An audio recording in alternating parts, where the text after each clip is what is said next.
Përshëndetje të nderuar miq, do të shkojmë në Maqedoninë e Veriut për të folur për situatën politike atje dhe faktorin shqiptar pas zgjedhjeve të pak ditëve më parë ku BDI-ja humbi dhe Vleni fitoi. Për çfarë do ndodh tani me një informatim të mundshëm të qeverisë, por edhe të opozitës. Gjitha këto çështje do t'i diskutojmë me historianin Arben Llava. Zoti Llava, përshëndetje dhe faleminderit. Përshëndetje. Ju në një nga postimet tuaja të fundit shkruani që Vleni dhe VMRO-ja e degraduan pra shqiptarët në Maqedoninë e Veriut. Konkretisht Vlen dhe VMRO dhe degradimi i shqiptarëve në Maqedoninë e Veriut është titulli i shkrimit tuaj, ku flisni për atë që do ndodh tani në vazhdim pas fitores së Vlenit, pra nuk keni pritshmëri. Unë duhet të kap vetëm çështjen e Kërçovës, ku shqiptarët janë shumicë dërmuese atje, ku siç dihet është dhe vendindja e zotit Ali Ahmeti dhe ma si kërthiza e tij personale e aktivitetit politik, ku vetëm dje kryetari i Këshillit të Komunës u zgjodh nga lista e këshilltarëve të Vlenit që ka konkuruar, po i etnitetit turk. Me këtë rast, me një fjalë, kemi një degradim të tejskajshëm ndaj shqiptarëve nga VMRO-ja dhe Vleni, nga dy partitë, dy koalicione, ku zgjodhen një njeri i cili që në gjuhën e tij zyrtare me ligj i takon që të gjuhë e tij etnike, pra turqishtja.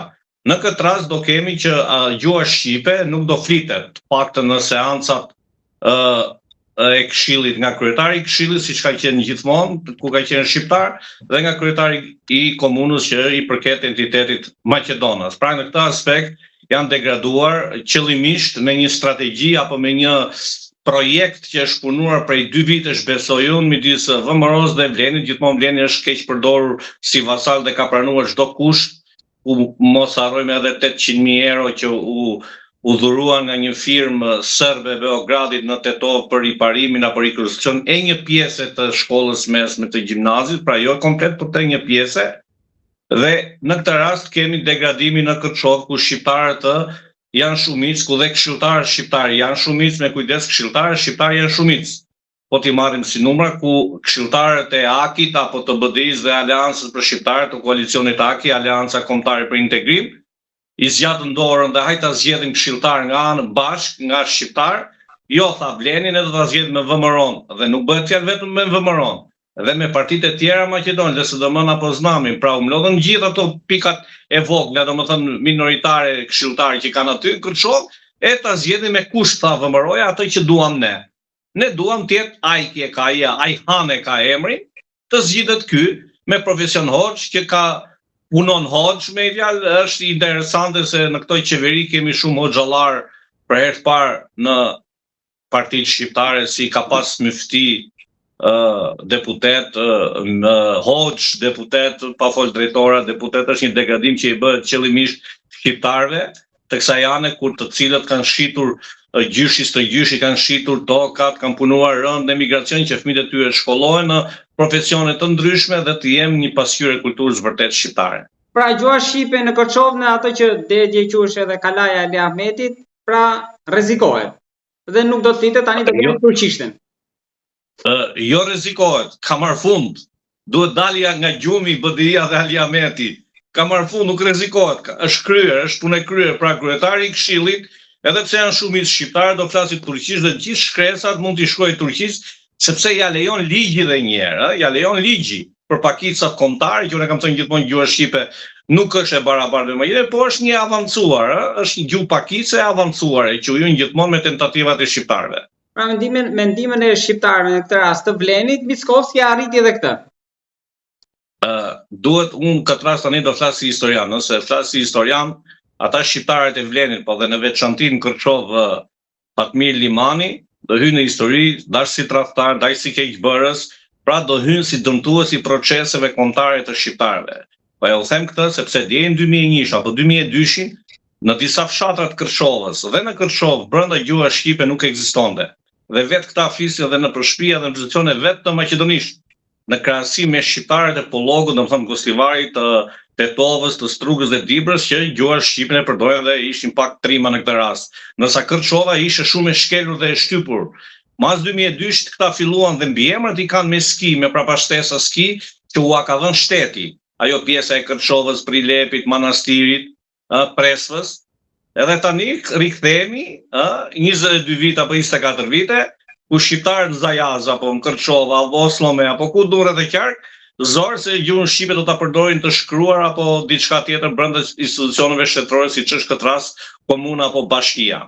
Po BDI-a e gjen rrugën e saj të re tashmë në opozitë, sepse edhe opozita mund shërbej edhe si një mundësi për të kthyer në bazë, për të takuar me qytetarët, për një organizim të ri, ashtu si kur thoni dhe ju në shkrimet tuaja për një pastrim, për një rinisje të re. Për fatin e keq, BDI-a është në gjumë, ose nuk funksionon, është inekzistente, përveç aleancës për shqiptarët, qoftë Taravaj dhe Selës që janë aktiva me deklarata me kështu, BDI-a është në gjumë, vetëm kanë shpallë do shpallën kongresin, nuk kishim dorëheqje, nuk kishim marrje faja askush. Domethënë kjo duket sikur është gjumë ose sikur e kalshuar zoti Ali Ahmeti BDI-n të rrjedhi në krahun e Vlenit. Pra, po ikin me të madhe antarët e BDI-s drejt partive të tjera, më shumë po shkojnë drejt partisë së Izet Mexhitit, Lëvizja për Demokraci, LD, që i thonë sepse e shohin si parti motra apo parti e tyre, pjesë e tyre, kanë në kollaj nga BDI-a dhe ka ikje të madhe të funksionarëve. Dhe shumica e funksionarëve flasin të Tetovës apo të Pollogut ikin nga mosdorëheqja e sekretarit përgjithshëm zotit Faton Ahmetit, që njihet si Lul Bashe i Tetovës, e kanë potencuar gjithmonë kështu, i thonë dhe ne duhet ta themi gjithmonë këtë, dhe që mam postën edhe kryetari Degës, ishte dhe kryetari i shtabit përgjithshëm të zgjedhor, pra derisa ka humbur ai, nuk ka bërë një deklaratë morale, të paktën të japi dorëheqje nga një postë që mban. Për këtë arsye që ky njeri ka sjell disa probleme, sidomos Degës së BDI-s në Tetov, po dhe në Pollog, si flasim Zhelin, Bogovin, ku ka humbur, as nuk është parë, as nuk ka dhënë deklarata, po dhe ai ku ka qenë dhe më parë s'ka dhënë as deklarata, nuk njëri deklaratave, është enigëm, është i mbyllur në vetvete. Por Ali Ahmeti, besoj, ju çfarë skenarësh mendoni që mundet të kemi në vazhdim, duke njohur dhe figurën e tij, eksperiencën? Ali Ahmeti përballet një luftë frontale, një luftë frontale me VMRO dhe Vlenin kundër rreth parë personalitetit të tij dhe të BDI-s, sepse janë deklaruar që para 2 vitesh, para 3 vitesh, para 4 vitesh VMRO-ja që ne duam zhdukjen e Ali Ahmetit dhe të BDI-s nga rrënja. Nuk është deklaruar një që kjo nuk është gjë e mirë. Domethënë në lojën e politikës që të deklarohet zhdukja, fjala vjen sikur Edi Rama thoshte zhdukjen e PD-n apo zhdukjen e Sali Berishit. Kjo domethënë s'ka ndodhur asnjëherë në Shqipëri, por nëse ka, kurse këtu këta kanë kërkojnë zhdukjen. Duke BDI-ja ka potencial për riorganizim dhe është fitues, dhe herë po e them, Aki është fitues i zgjedhjeve. Nëse marrin votën popullore dhe nëse marrin votën që nuk ka e këshilltarëve që si ka fituar. Po, votën e pastër kur themi se edhe këtë rast kryetari i Këshillit është turk, pra ai ka ardhur me listat e Vlenit, s'ka vota të pastërta që Vleni që thoshëm më parë duan vota të pastërta, por BDI-ja ka kapacitete të tilla, por unë nuk shkikoj një riorganizim. Para një viti apo një vit e gjysmë kam shkruar disa shkrime që s'u ka pëlqyer BDI-s, që jeni në rrënje të lirë. Domethënë, sepse mbas zgjedhjeve të 2024 që nuk u bën pjesë e qeverisë, ata psuan një vetkënaqësi dhe gjumë, ose unë po ta them, janë të tengopur me pushtet apo dhe me privilegje. Ose në gjendje kome, po sipas asaj që ju shkruani. Ose në gjendje kome, por përsëri e them, unë nuk shikoj një riorganizim të BDI-s të 2 javë, janë gjumë, mbas Ali Ahmeti ka një projekt të tij, por nuk shikoj më ngjitjen e BDI-s. Shikoj shkërmoqjen e BDI-s me këto hapat që se kam besuar shumë vetë që BDI-ja mas humbjes zgjedhjeve do rinte kaq një gjumë, do rinte kaq, domethënë Selia nuk ka hyrje dalje, është mbyllur me drynsë, unë shtëpinë kam shumë afër, rreth 50 metra larg Selisë qendrore të BDI-s edhe Degës të Tetovës. Nuk shoh qarkullim më, nuk shoh askush aty prej 2 javësh, kështu që më vjen keq ta them që nuk dua ta besoj. Jo se jam tifoz i BDI-s, nuk jam tifoz i BDI-s.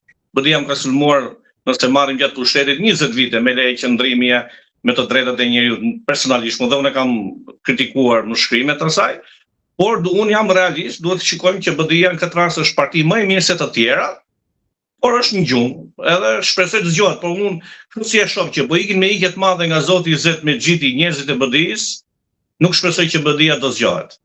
Kjo ikje e madhe, jo vetëm e antarëve, mendoni që do të ketë pra dhe lëvizje të deputetëve, sepse nga Vleni në mos gaboj kanë folur që mund të ketë deputet nga opozita që mund t'i bashkohen shumicës.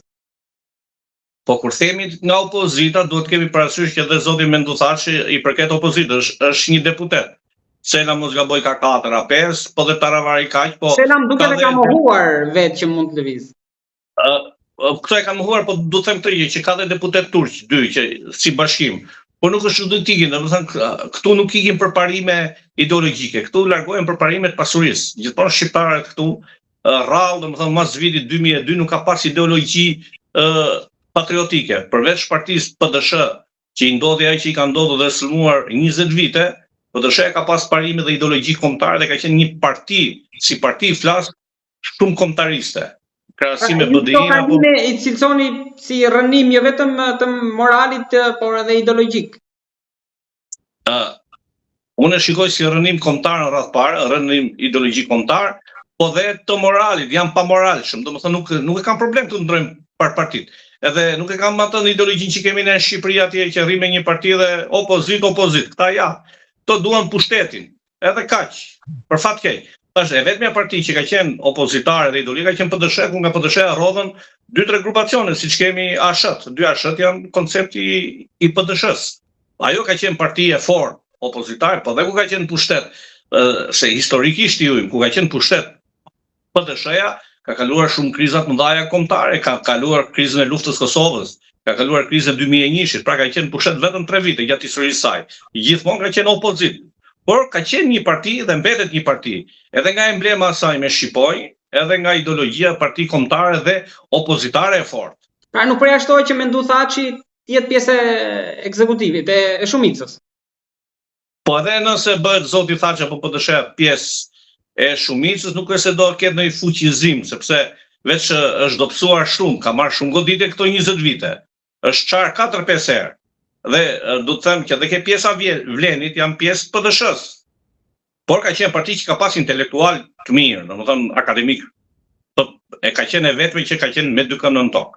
Zoti Dhalla, së pari ka shanse edhe mundësi që pra pavarësisht se ata janë në qeveri dhe aty duket sikur ka brenda Vlenit diçka që nuk shkon mes tyre, gjitha këta grupime mund të bashkohen në një, dhe së dyti tek takimi i Izet Mexhiti Mickovski. Është folur shumë për lëvizje si për zëvendësimin e postit të tij, tani që iku në postin e kryetarit të komunës Çajirit, por dhe një ministër mjedisi në mos gaboj. Pra, janari mund të ketë disa lëvizje, pra i gjitha pasat, jo konkret që mund të jetë diçka, po tek kjo e pasatit. Janë lëvizje brenda koalicionit qeveritar, se këtu kshu e kanë. Tu çdo 6 muaj ose çdo 2 vite i ndrojnë këto ministra, nuk janë si në Shqipëri që i ngulim ato dhe tije. I lëvizin nga një anë në anën tjetër dhe e kanë gjën e mirë këtë, që të lëvizin shohin në suksesit. Por partitë që janë të Vleni nuk mund bashkohen. Në para nuk i bashkon ideologjia, sepse Izet Mexhiti është, në thojë ta themi, fëmijë i Ali Ahmetit në politikë. E ka krijuar, ka rrit Ali Ahmeti. Ka qenë nën kryetari i BDI-s, ka qenë kryetari i grupit parlamentar të BDI-s, ka pas gjithë postet e larta të BDI-s. Pra ka qenë numër 2 i partisë. Në aspektin politik ka qenë më i madh edhe se ata në grupi, edhe si gjithë të tjerë. Pra fill mbas Aliut. Dhe nuk shoh ideologji, nuk kanë ideologji të përbashkët. BDI në Vlen, domethënë Izet Mexhiti me këto televizës Besa. Nuk kanë se Besa dhe Alternativa janë një ideologji. Dhe ka akuza të rënda që këto vinë si ideologji fetare, dhe po ti shikosh gjithë drejtues se këtyre vinë me diplomat shkollas meset Medreses Hoxhës, edhe të Universitetit të Teologjisë të Fesë Islame.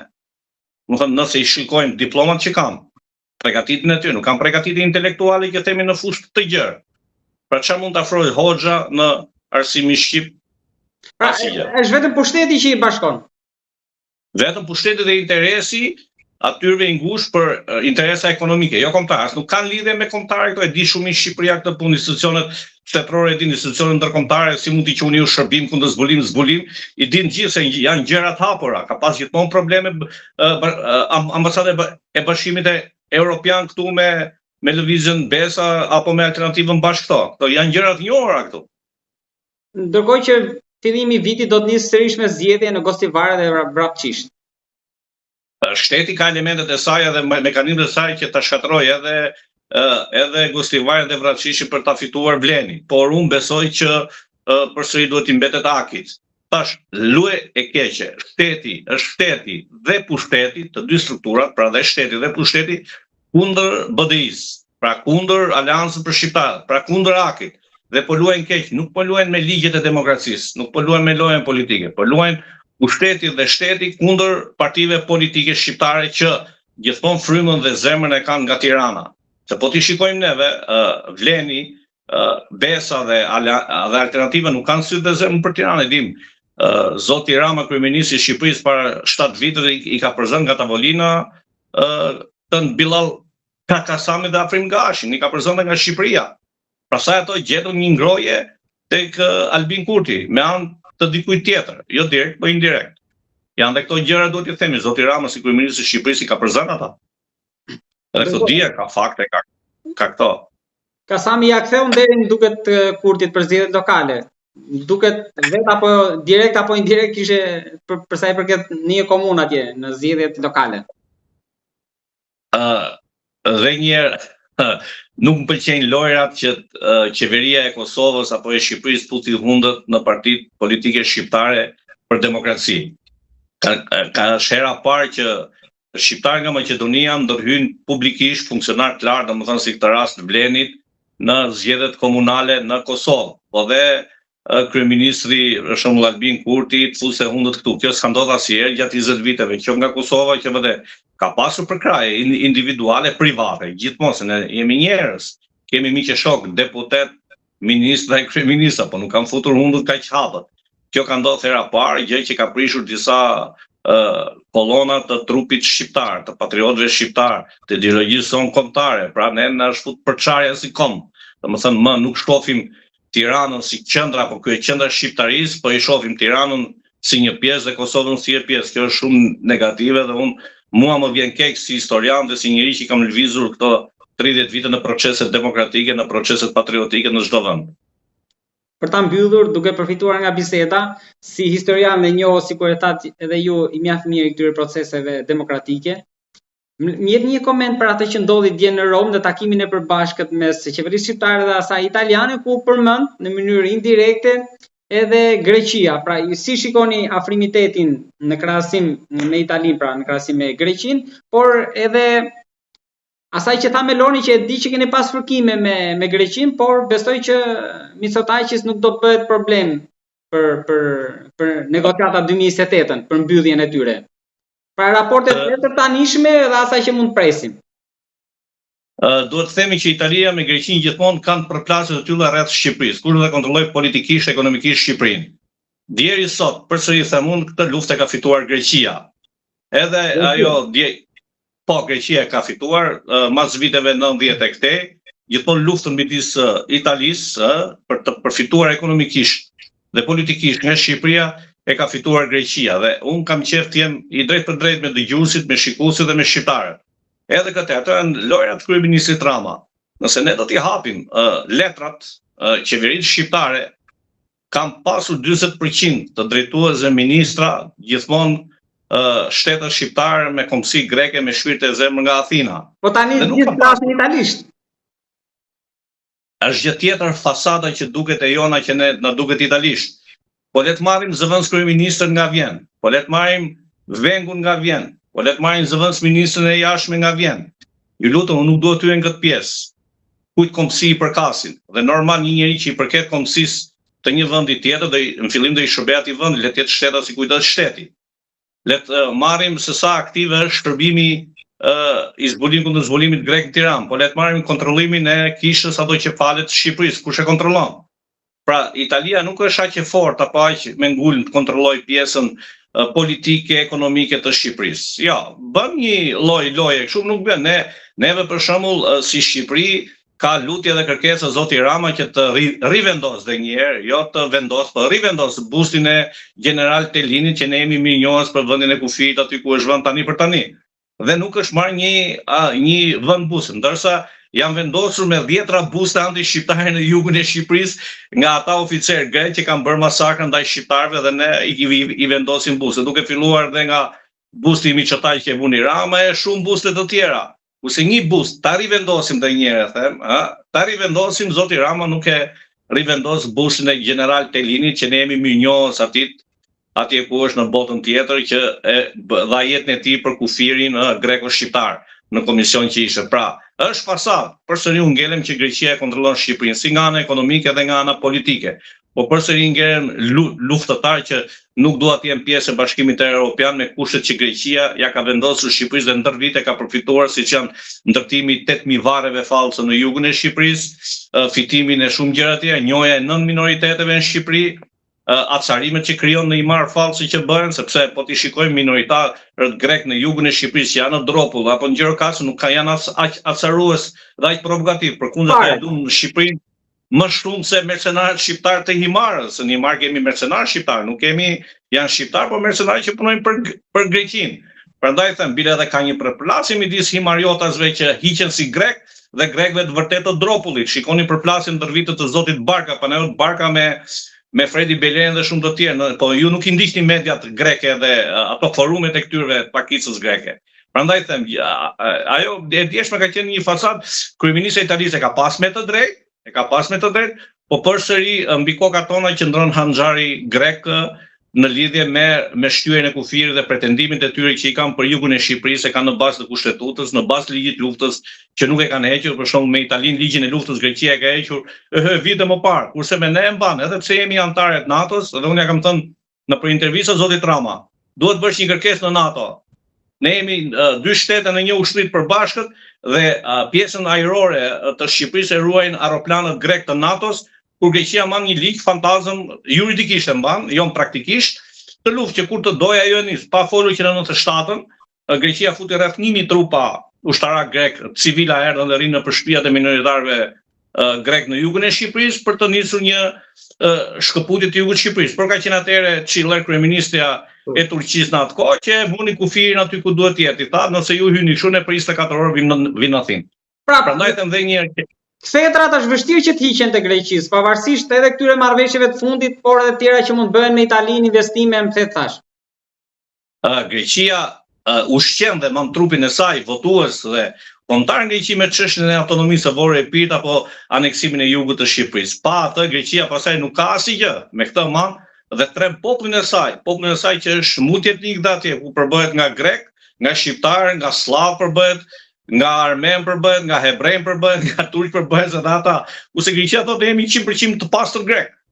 Prandaj them që ajo e djeshme midis 2 kryeministëve e ka pas të drejtë kryeministja e Italisë Meloni këtë gjë që e ka thënë.